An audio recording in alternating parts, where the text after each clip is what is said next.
Halo hai teman-teman, selamat datang di video saya kali ini. Pada video kali ini, saya akan mengulas secara singkat beberapa buku yang telah saya baca. Sebelumnya, perkenalkan, nama saya Poniajen dengan NIM 241224026 dari Prodi Pendidikan Bahasa dan Sastra Indonesia Angkatan 2024 Universitas Sanata Dharma. Selamat menyaksikan.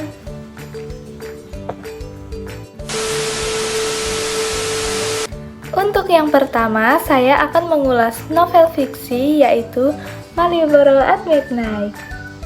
Novel ini ditulis oleh Sky Spire dan diterbitkan pada tahun 2023 berjumlah 436 halaman.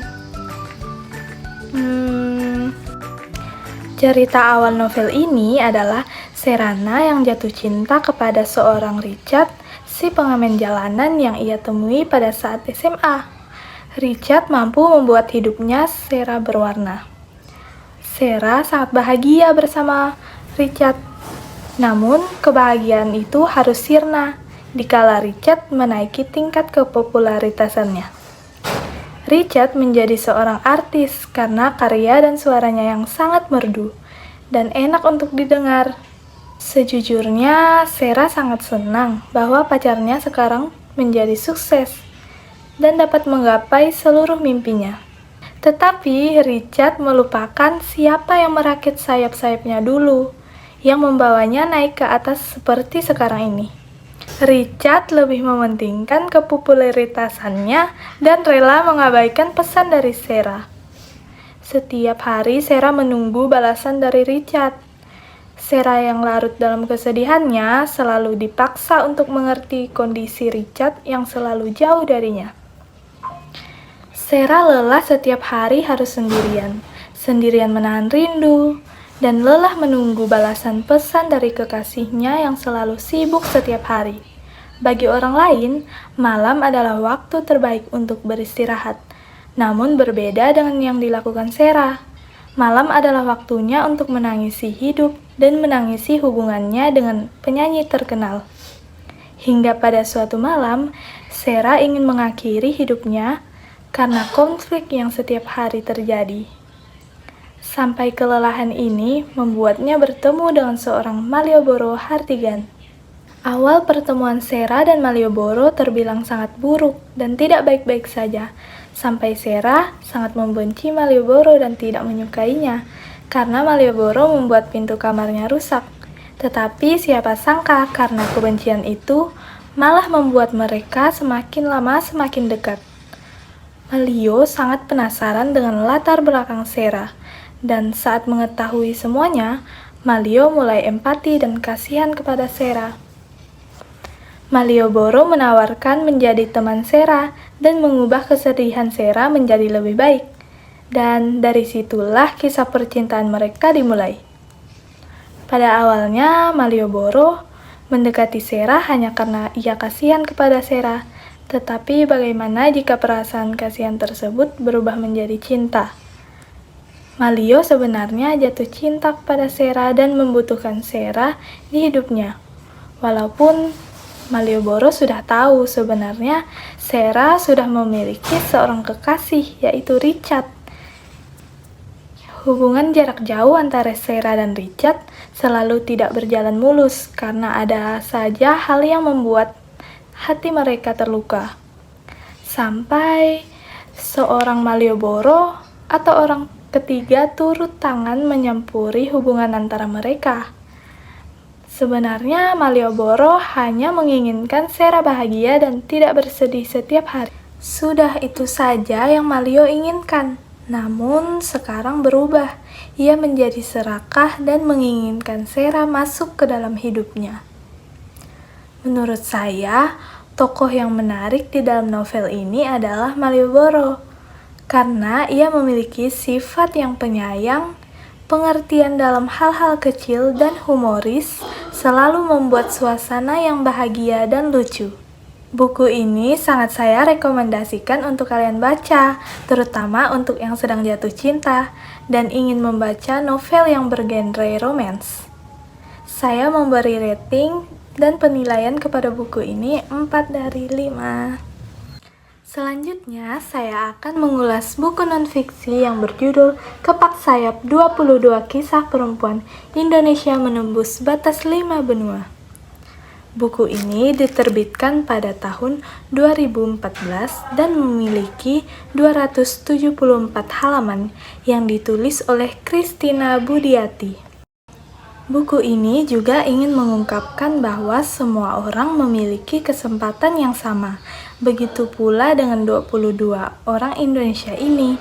Mereka berani untuk mengepakkan sayap dan terbang tinggi, memilih untuk hidup dan tinggal jauh dari tanah air Indonesia tercinta ini. Buku ini mengisahkan tentang kehidupan mereka di luar negeri. Kadang bukanlah pilihan yang bisa ditawar, namun sebuah keharusan yang banyak hal menjadi latar belakang kepergian mereka. Seperti menuntut ilmu, bekerja di luar negeri, ataupun mengikuti suami mereka yang berada di luar negeri. Tujuan dibuatnya buku ini adalah untuk menginspirasi banyak orang, terutama wanita-wanita yang ada di Indonesia yang ingin menggapai mimpi mereka hingga ke luar negeri. Dikarenakan tokoh di dalam buku ini sangat banyak, maka saya akan menceritakan satu tokoh yang menarik yang ada di dalam buku ini. Ini karena ia lulusan dari Sanata Dharma, yaitu kampus saya sekarang. Beliau bernama Maria Goretti Ika. Beliau adalah satu wanita hebat yang diceritakan di dalam buku ini. Maria Goretti Ika ini adalah seorang wanita yang hebat yang berasal dari Yogyakarta. Dia hidup di dalam keluarga yang sederhana. Dari kecil, Maria diajarkan untuk hidup sederhana dan tidak menginginkan hal-hal yang aneh. Dan ia selalu dilarang untuk bermimpi yang terlalu tinggi oleh keluarganya. Tetapi, karena kebandelannya dan keberaniannya untuk bermimpi, hidupnya berjalan tidak sesuai dengan apa yang orang tuanya inginkan. Sejak duduk di bangku SD, ia selalu mengeluarkan jurus menghilang supaya tidak disuruh berbicara. Namun, setelah memasuki SMP, keadaannya berubah. Ia selalu dibully.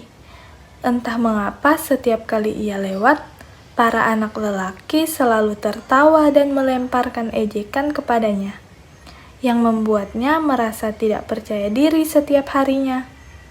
Selama SMP, ia dibenci, dan ia sangat benci melihat cermin, karena pada saat bercermin, ia dapat melihat dirinya, dan selalu mengingat kejadian-kejadian yang menimpanya di sekolah. Beralih di masa SMA, ia mengira masa SMA-nya akan sama dengan masa SMP-nya, yaitu sering dibully. Namun keadaannya berubah. Ketika ia masuk SMA, ia mengikuti kegiatan siswa pencinta alam dan terpilih jadi wakil ketua organisasi tersebut. Sedikit demi sedikit, ia menyadari bahwa ada juga yang mau berteman dengannya. Tetapi trauma yang SMP masih selalu menghantuinya dan masih ada di dalam hatinya.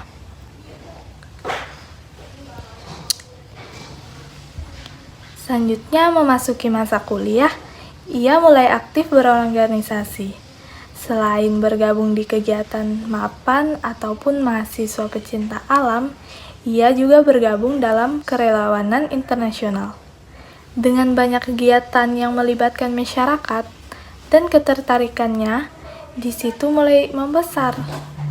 Dengan mengikuti kegiatan tersebut, ia bermimpi bahwa suatu hari ia akan menginjakkan dirinya ke tanah orang. Maria Goretti ini berkuliah di Universitas Sanata Dharma, yaitu di Prodi Pendidikan Bahasa Inggris. Sejak saat itu, sedikit demi sedikit, rasa insecure-nya mulai menghilang ketika ia lulus kuliah. Ia berencana menjadi guru bahasa Inggris sebagai karir utamanya. Namun takdir berkata lain, beberapa lamaran dia kirim, wawancara dan simulasi mengajar, tetapi tidak ada satupun yang membuahkan hasil. Ia tertekan sekali, ia malu kepada orang tua dan teman-temannya, bahwa setelah 5 tahun menjadi seorang guru, ia masih tidak mampu mengajar. Maka setelah gagal menjadi guru, ia berbelok ke arah dan melamar menjadi penerjemah bahasa asing. Ini sebuah pekerjaan yang sangat ideal untuknya. Pembayarannya juga cukup besar. Ia mendapat panggilan telepon dari Federasi Palang Merah Internasional di Aceh untuk bergabung di operasi tangkap darurat tsunami. Ia menjadi relawan dan membantu mereka. Setelah sampai di Aceh, ia harus bertanggung jawab untuk mengurus beberapa hal dan bertahan di sana selama 1 tahun. Rasa jatuh cinta pada pekerjaannya, ketertarikannya dalam kemanusiaan sangat besar. Kemudian, ia melamarkan beasiswa ke luar negeri untuk mengikuti kuliah di bidang kemanusiaan. Namun, beberapa lamaran beasiswa ditolak, hingga satu beasiswa yang ia dapatkan, yaitu beasiswa full dari pemerintah Belanda. Pada saat berkuliah S2 di Belanda, ia menjalin hubungan dengan seorang lelaki berkebangsaan Jerman, dan hubungannya cukup serius. Ia menganggap lelaki itu akan menjadi teman hidupnya. Namun keadaan tidak semudah yang ia bayangkan. Dengan sisa beasiswa dari tahun sebelumnya, ia masih hidup dan melakukan perjalanannya ke beberapa negara di Eropa. Namun setelah itu, ia harus bekerja menjadi babysitter dan mengajar bahasa Inggris selama 7 bulan untuk bertahan hidup di Belanda. Setelah itu, ia harus kembali ke negaranya tercinta, yaitu Indonesia. 1,5 tahun ia menjalani hubungan jarak jauh dengan pacarnya. Namun karena tidak sanggup menjalani hubungan jarak jauh, hubungan mereka pun kandas. Setelah putus dari pacarnya, ia mulai bekerja lagi di Palang Merah Prancis. Dan rupanya pekerjaannya mendapatkan apresiasi oleh kantor sekitar. Maka, ia pun ditugaskan di Kepulauan Salomon, sebuah kepulauan yang tidak memiliki banyak internet. Namun, Maria Goretti ini menjalani tugasnya dengan penuh rasa syukur dan bahagia. Saya sangat merekomendasikan untuk membaca buku ini kepada banyak orang, terutama kepada wanita-wanita yang ada di Indonesia. Baik, untuk yang terakhir, saya akan mengulas cerpen yang telah saya baca, yang berjudul Sahabatku Iri Hati. Kita semua pasti menginginkan persahabatan yang tulus. Namun, berbeda hal dengan persahabatan kedua remaja yang ada dalam cerita pendek ini. Kedua remaja tersebut bernama Sinta Putri dan Aulia. Sinta Putri sangat menyukai mata pelajaran bahasa Indonesia dan biologi. Namun, Sinta sangat heran kepada temannya Aulia, yang selalu tidak mendukung keberhasilan sahabatnya tentang apapun itu, terutama dalam hal pelajaran di sekolah. Pada waktu bel istirahat, Sinta ingin mengajak Aulia ke kantin. Namun, Aulia menolak ajakan tersebut. Aulia menjaga jarak kepada Sinta dan ingin memutuskan persahabatan mereka berdua. Mungkin Aulia marah karena Sinta tidak mau memberikannya contekan UTS. Dan karena iri melihat nilai Sinta lebih tinggi dari Aulia. Menurut saya, pesan dari cerpen ini adalah seharusnya kita saling mendukung di dalam persahabatan, bukannya iri hati kepada sahabat sendiri. Jangan biarkan rasa iri hati merusak kedamaian hatimu dan hubunganmu dengan sesama. Membaca itu asik loh teman-teman. Ayo kita semakin rajin untuk membaca. Sekian pengulasan yang dapat saya sampaikan. Jika ada kurangnya, saya mohon maaf yang sebesar-besarnya. Semoga apa yang saya sampaikan melalui video ini dapat berguna untuk diri saya dan banyak orang. Sekian dan terima kasih.